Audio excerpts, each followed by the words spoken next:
Hey lovelies, welcome back to my channel. And so I have another journal flip through for you today, and this one is my spring journal.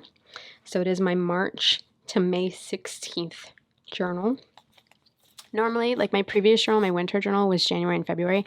This one has 2.5 months, and that is only because the ending, like the last week and a half of May, I went to Tennessee and I decided just to start a new journal for that into June. And so I have another journal here to show you, and it's basically just a couple of weeks in Tennessee, and that's all it is. And so I'll show that in a different video, but that is why this one kind of stops in like sort of mid-May. So it's from March, it's all of March, all of April, and half of May. And it is just one of these little A6 journals. It's made out of fabric. It's just a fabric cover. I love this beautiful fabric. And canvas on the inside, and it's A6 if I didn't say that. And so this is my spring journal.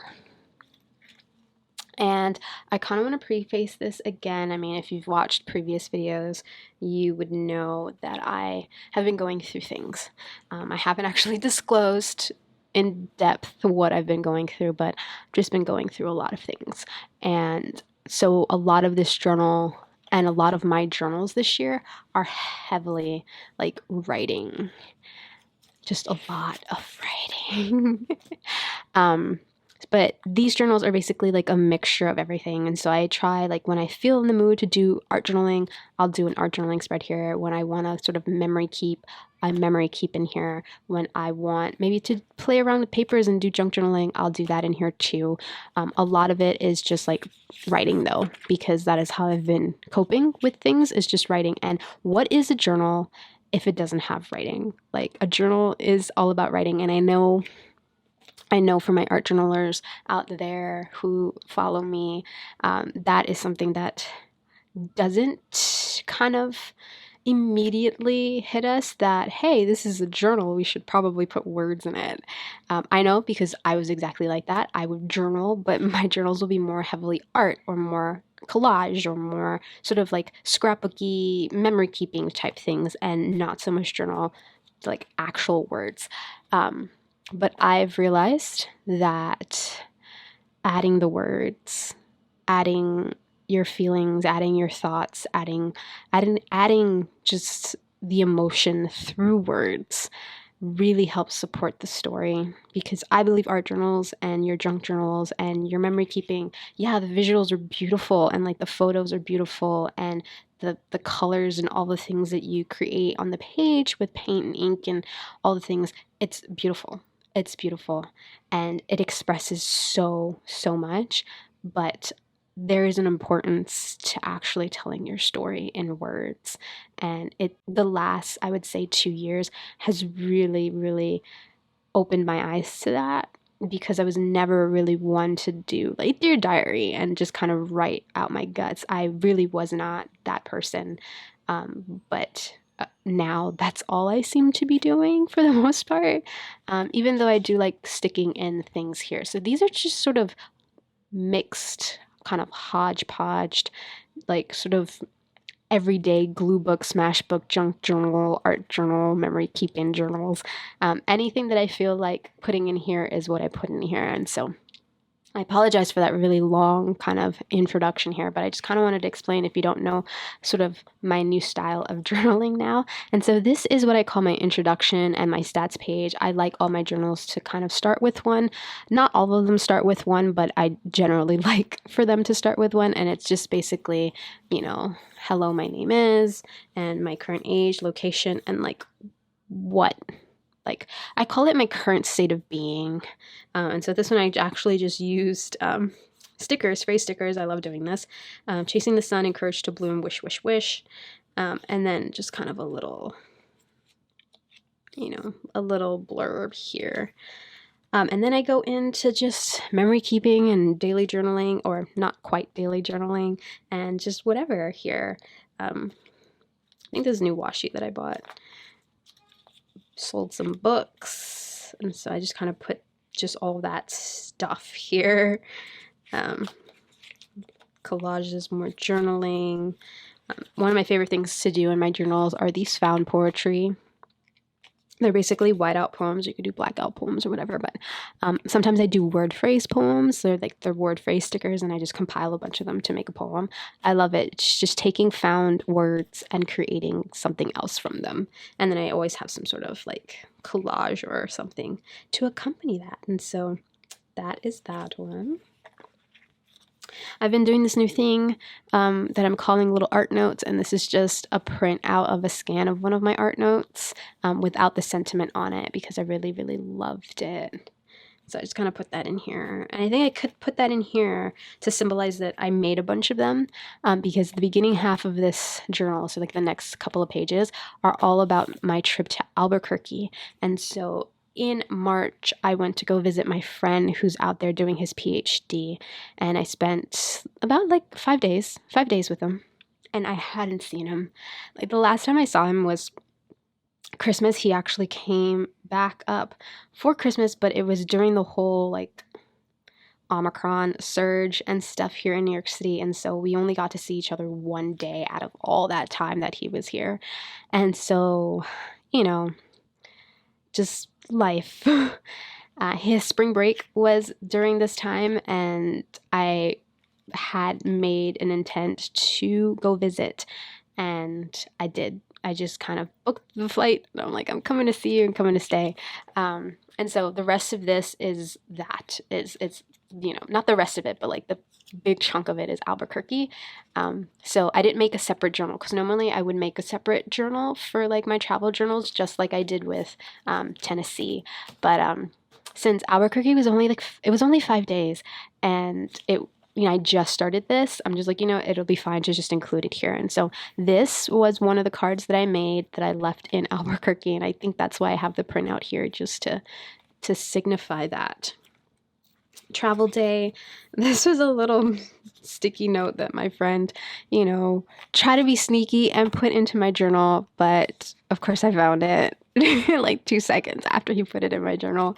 And so I just glued it here because that's a beautiful, wonderful reminder of that. And so this is like a lot of journaling. There's a lot of journaling happening here. This is Spyro, my friend's little kitty, who's so cute. It's a beautiful cat. Love him. Pocket full of wonderful things like receipts and Polaroids that didn't come out, business cards. Bought some handmade soaps at Lily's Handmade Soap in Albuquerque. Yeah. I did take my Polaroid, so I have an Instax Square camera, and honestly, it's a hit or miss. So some of the photos I had to print out, like this one, when I got back home, and then a lot of them are just Polaroids that I took while I was there. Instax, it's always a hit or miss, but I take the photos and I put them in my journal, and that for me is okay. I love the aesthetic of it.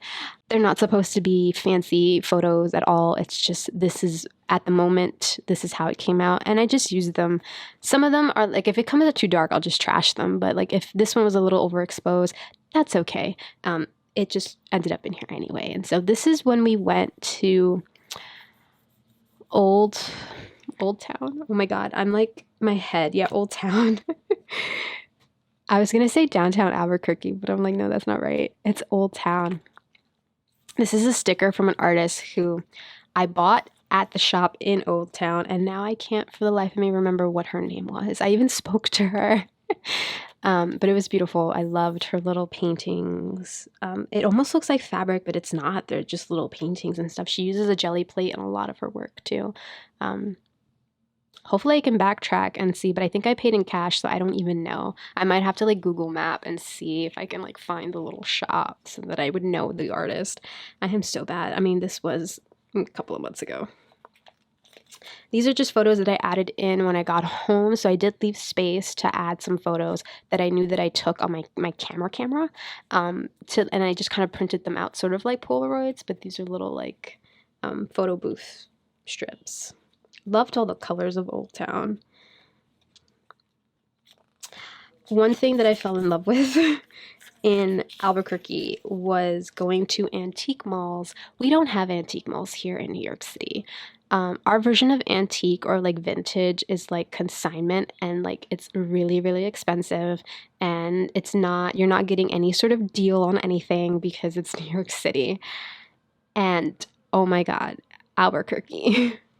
My friend was like, "Hey, we can go thrifting. You want to go thrifting?" And I'm like, "Sure." He took me to a couple of thrift stores, and then he's like, "Oh, I love these things." He took me to an antique store, and oh my God, are these antique malls like the coolest things ever? This is what happens when I live in New York City and not sort of like in the suburbs or places where they have these sorts of things. I bought as much as that I could carry. Like I only came with sort of like a weekender kind of duffel bag sort of thing. And so I couldn't carry a lot, but I did get a bunch of beautiful, beautiful hankies, vintage hankies and crocheted doilies. And I got myself a teacup and like this little porcelain jewelry box and some linens. And I'm really trying to figure out how I can like scan the hankies to make printables out of them. They're so gorgeous. But yeah, I had a ball. I had a ball. I used this. This is one of Nazi's printables. It just said like antiques just to represent that because I did go to quite a few of them. There was a day where my friend had to work. He teaches at universities, and so he had to teach a class. And I guess I was on my own, and so I kind of walked from his house to, I believe it's Central Avenue, that had a whole bunch of like antique stores, but like thrift shops and shops like that. And so I kind of went into a few, and there was one there that I was in for like hours, hours, because I found this one booth that you can tell, I'm pretty sure it was a woman who curated it because it just had all these beautiful vintage porcelain teacups, these floral teacups and like saucer sets, and it had like a basket bin full of vintage hankies and like beautiful, beautiful things that are up my aesthetic. And so I was there for hours, hours.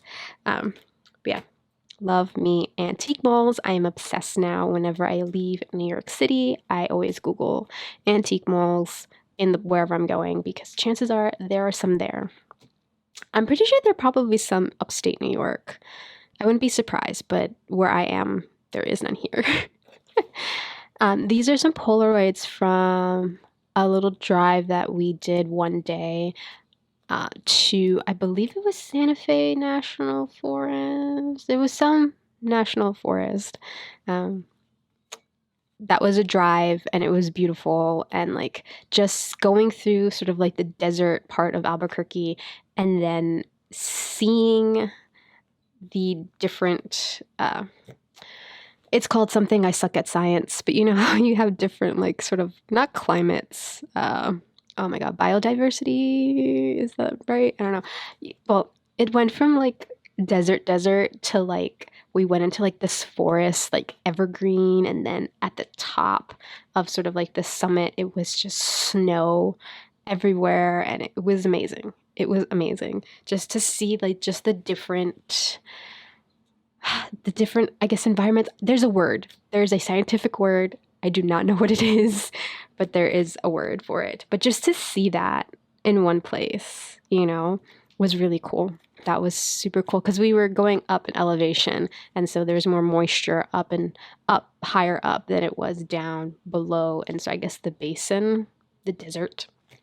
But I did take some really neat Polaroids, and so I have two of them here. And then I guess this is just me talking about that. So my friend is a geologist, and this is his thing, like just looking at land formations and knowing all the sediments and all the rocks and stuff. So this was sort of my little science class going and just kind of seeing what he loves, and it was awesome just to share that with him.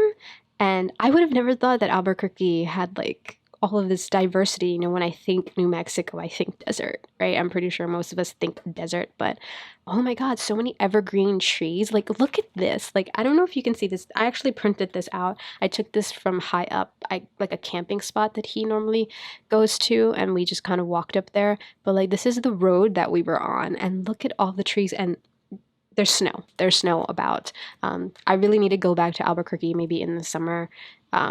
so that we really can do a hike and stuff in the woods, because when we went there was snow and a lot of the roads were closed off and stuff like that. So there were places that he couldn't drive through because the roads were closed. But yeah, like I don't know if you can see that. It's so beautiful.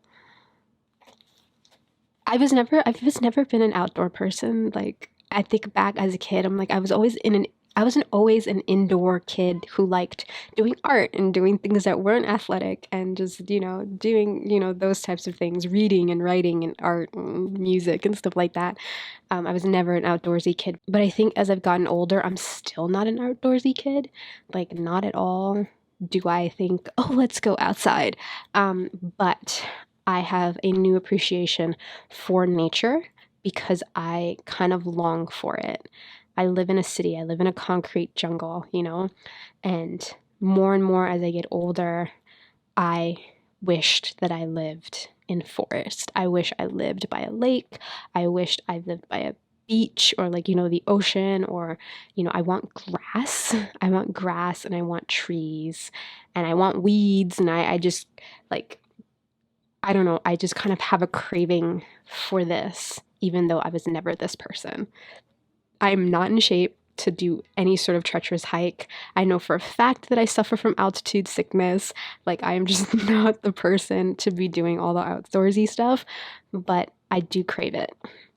And so this was a very lovely, even though it was mostly a drive, because of just circumstances and weather and stuff like that. It was beautiful and I totally appreciate it. Obviously, I have a lot of pages just of that. This is a picture of my loot, the stuff that I got at the antique stores. I think a few things are missing from this picture, but this is a pile of hankies. They're so pretty. So pretty. My friend had these Post-its, and so I stole one and I put it here and just for the date. I really like its plants and stuff like that. We went to Hobby Lobby and Joann, of course. My friend had never been to Hobby Lobby before, and I'm like, oh, you need to go to Hobby Lobby. Because he's into like all these different crafts now too, and so like Hobby Lobby. It's the other Joann. My friend, okay, like he got a sewing machine from Facebook Marketplace while we were there. It was like just happens. We went to Joann to get and I got some fabric and he got some fabric and we were looking at the sewing machines and he's like, oh, I want a sewing machine, but they're expensive, blah, blah. And I just said to him like, wow, maybe when we get back to your place, go check Facebook Marketplace to see if anybody's selling a sewing machine. Maybe you can find something. And like literally a woman had just posted that she was selling a sewing machine and we literally picked it up that day. And he made me this little, I think it's supposed to be a bookmark, but knowing me, I just wanted to keep it in here to preserve it in my memories. And so I just kind of put it there for that. And then I think that was sort of the last day of Albuquerque. And now I'm getting into spring, so I have spring goals, and we're getting the ending of March. Yeah, March. This page is a quote. So a writer that I really adore is Jeanette Winterson.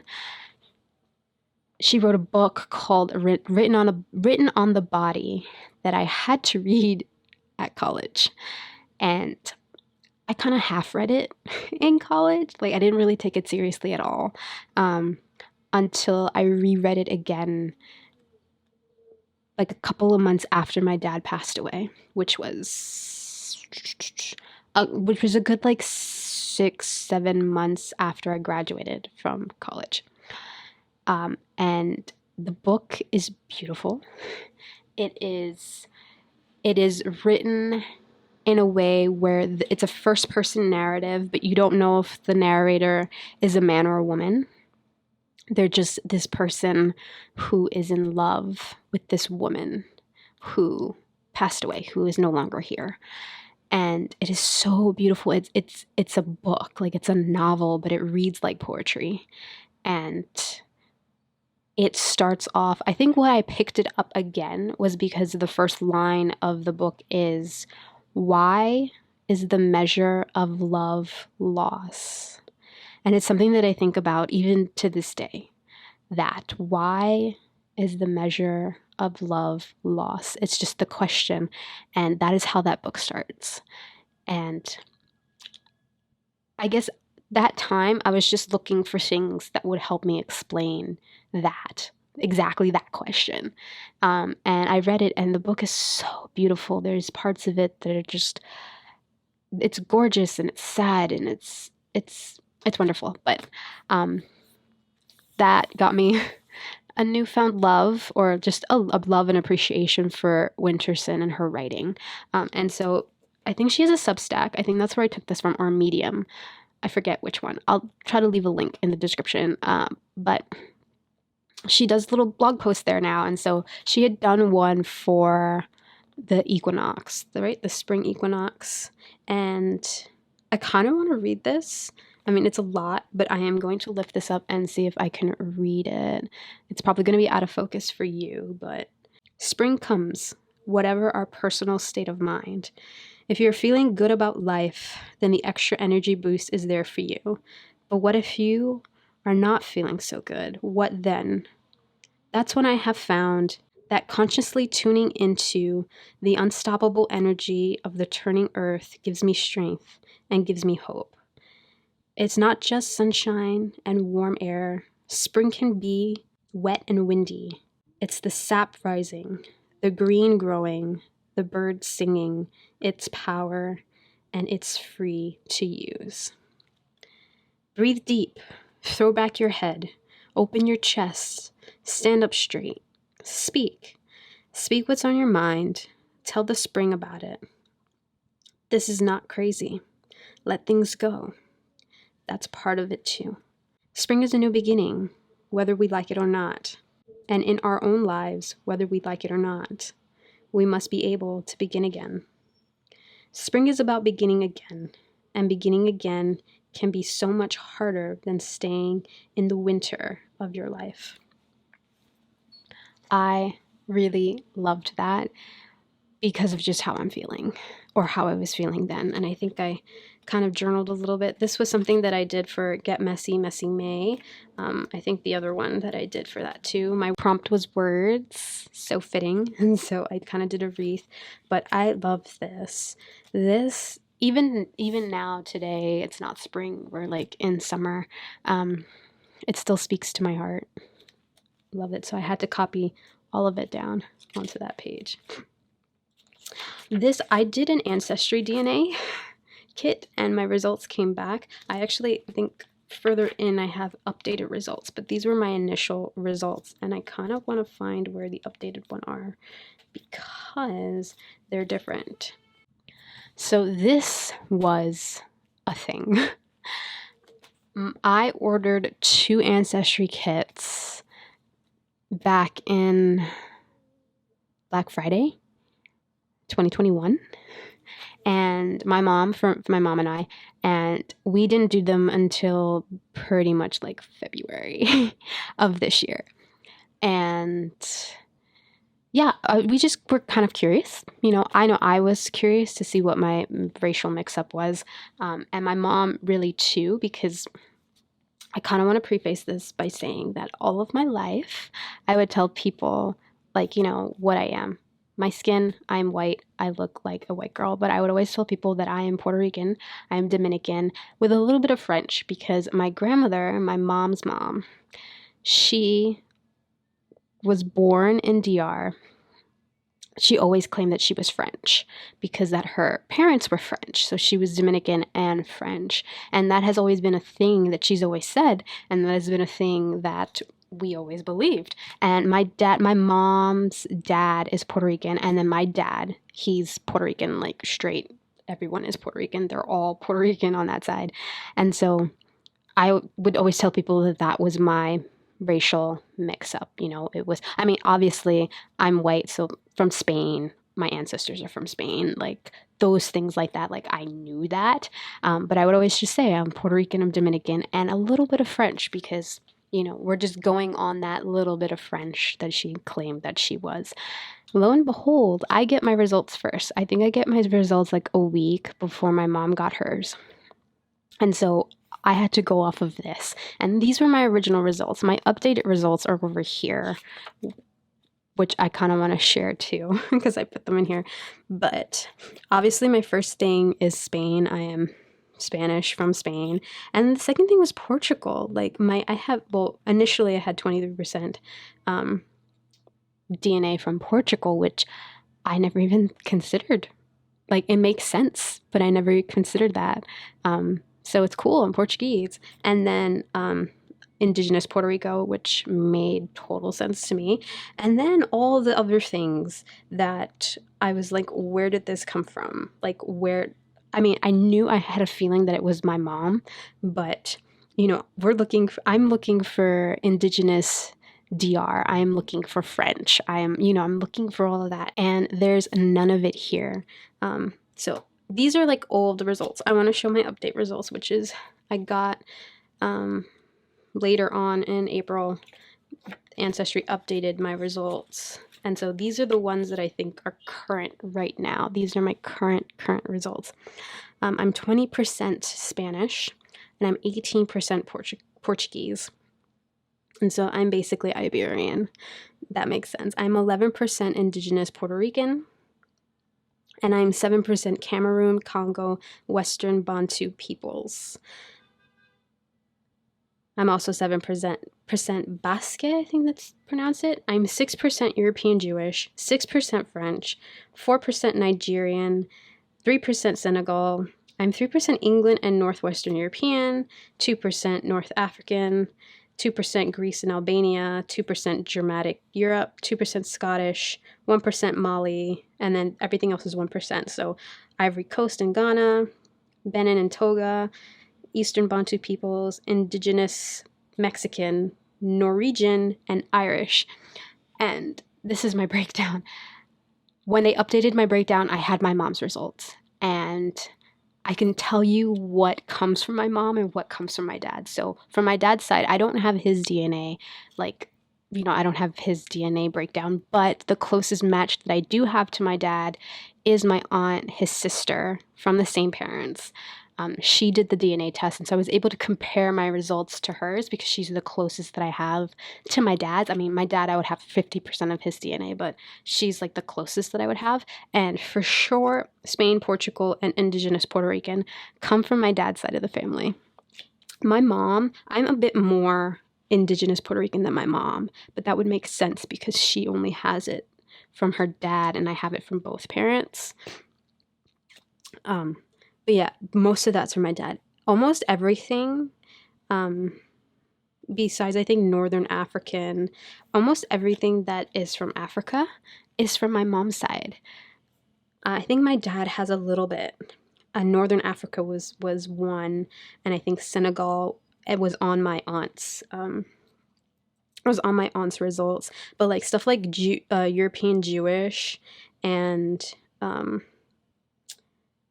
German, and I think Greece, that was from my dad, which totally makes sense to me because you don't know like my family or anything like that, but my dad's side of the family, they're all from Puerto Rico. Like all of his family, if they don't live in the States, like if they don't live in New York, they live in Puerto Rico. And I've met quite a few of them, and they are all like I call pasty white Puerto Ricans, all of them. And so it is not surprising to me that most of the results that I shared with my aunt came from my dad's side of the family and like not my mom's, because they're just all fair, all of them. My mom is a couple of shades darker than me, and again, we had this idea like we're Dominican. We are actually not Dominican. Not Dominican at all. My mom has absolutely no indigenous Dominican in her, which means that my grandmother was not indigenous to DR. What we have concluded was she was African and European. And my mom, her results, she has a large percentage of England and Northwestern European in her. I only have 3%. My mom has a larger percent. I don't actually quite remember the percentage, but she has a larger percentage of that. And Cameroon, Congo, and Western Bantu peoples is a larger percent for her too.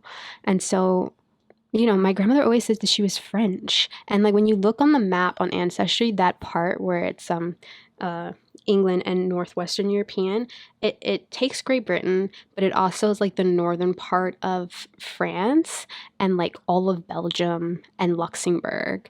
And so I'm wondering if she's French from those regions, because she's always said that her parents were French, my grandmother. Um, and it's crazy. My grandmother's not here anymore to like ask or even get her DNA or anything. She passed away the ending of 2019. But like, it is so interesting. I find this fascinating, like my sort of DNA breakdown. Um, and I know for a fact that like all of us on this planet have African DNA in us because that is where life began, right? And so, but to find out that I'm not Dominican and I'm probably not French. I'm like, I think mine says 6% French. My mom says 4% French. And so we're not even that. We're probably like from Belgium or like our ancestors from Belgium. And it's kind of frustrating too because my grandmother, they sent her here from DR, I think quite illegally. And so we don't really have um there's no records so that we can trace back to our ancestors, whereas on my dad's side I can totally do that because my dad's cousin, my second cousin, he has the whole family tree on Ancestry, and so I can see my relatives from like way back when. But I don't have that from my mom's side of the family, at least not my grandmother's side. I'm pretty sure I can probably dig up from my grandfather's side. I've never met him. He died before I was even born. But it's so interesting that what I have to look back on as my mom's sort of ancestry is something that we just don't know about. And it's kind of it's interesting how colonization sort of like effed people up in that sort of way. Because I think anybody who's from the Caribbean have sort of like a hodgepodge of all these things, and I joke about it with my friends, saying like, yeah, so half of my ancestors were conquistadors, and the other half were natives who were killed, raped, and slaughtered by said conquistadors, and it's conflicting because my kind of ancestral history is conflicting in that way. Um, anyway, I thought it was so interesting. Obviously, I wrote about it like twice in my journal. Um, and I don't know why I shared all that with you, but I thought it was really fascinating. It was really fascinating that I spent all like 30 years telling people that I'm Puerto Rican and Dominican and French, when in fact I am not Dominican. My grandmother was Dominican by birth, and she was the only one. Like none of her children were born in DR. They were all born in New York. Um, so she was Dominican by birth, and she's actually probably French, but Northwestern European and maybe British, which is crazy, but that's what she was, and African. And it's kind of cool. I think it's kind of cool. And so yeah. So that was me journaling initially. Then I wrote here, I'm simply a byproduct of colonization. I totally am. Um, this was like a bad printout of my poem for my one little word for this month, which was a beautiful exercise by Liz Lamoureux. If you're in Ali Edwards' One Little Word, that lesson was amazing. So I just kind of glued the bad printout. I printed out too small, and I just glued it in here. And I have this app. It's a horoscope app, but I kind of print out the things that are, I guess, fitting for me at the time. This one I liked, the Do Friendship Basis Playgrounds and Postcards. I really like that. This one I like, Happiness is Inside Job. That was my little wisdom for the day. That's the first insert. This is what I did again for Get Messy, Messy May. And this process of this and the other page, it's actually on my Instagram, and it's also on the Get Messy Instagram feed as well, if you kind of want to check that out. Dress up like a flower waiting to be pollinated. Oh no, I like this. The dew, bouquets, sunsets, and balconies. So cute. More journaling. A lot of journaling, a lot of letter writing. And so I just kind of have them in envelopes here. This is me talking about my DNA again. So I had to put the new results, the new breakdown here. This is a sticker. This is the, I did art journaling the magic for the first time ever, and the theme was Home Sweet Casita, and it was Encanto themed, and that was fun. I have a journal that is not finished, and it's not filled up at all.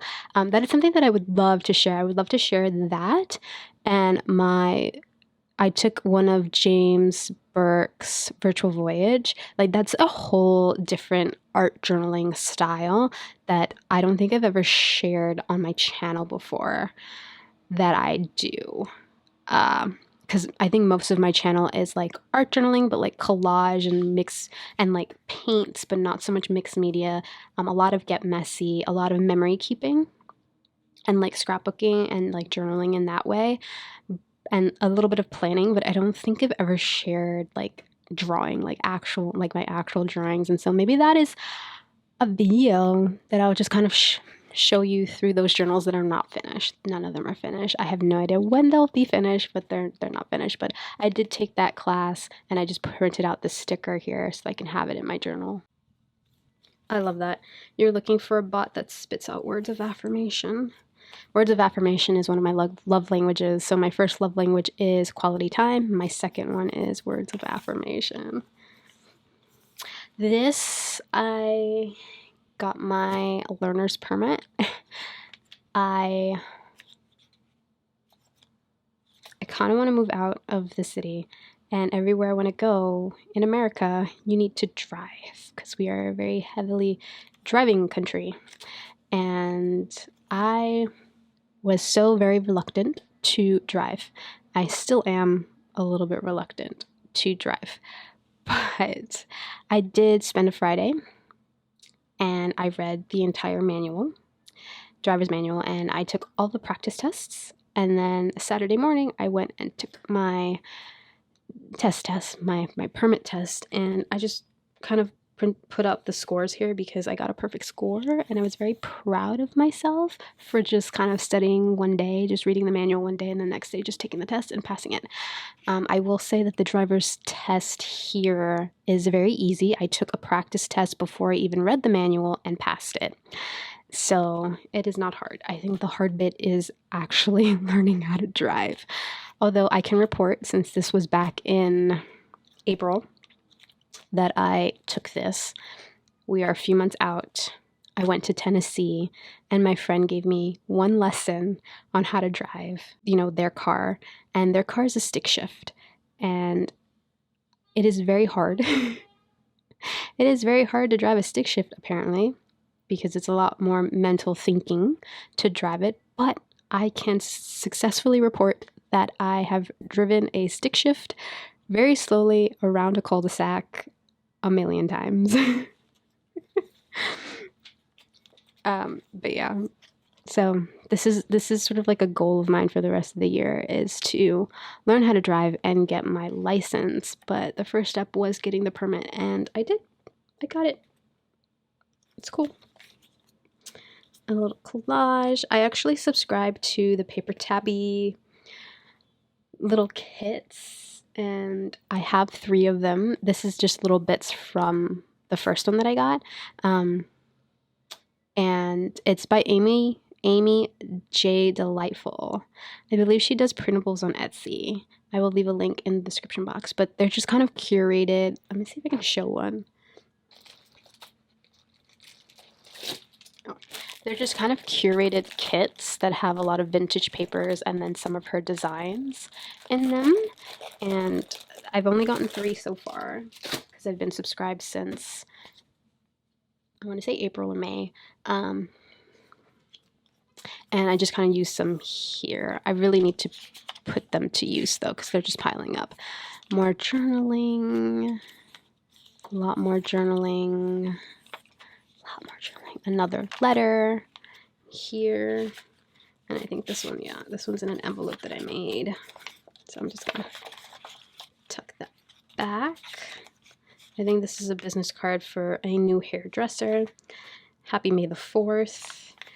This, I think, is a, I want to say April Gleason. I think this was one of her, what she shared in Art Journaling the Magic. So I just kind of printed out on sticker paper and put it here for May the 4th.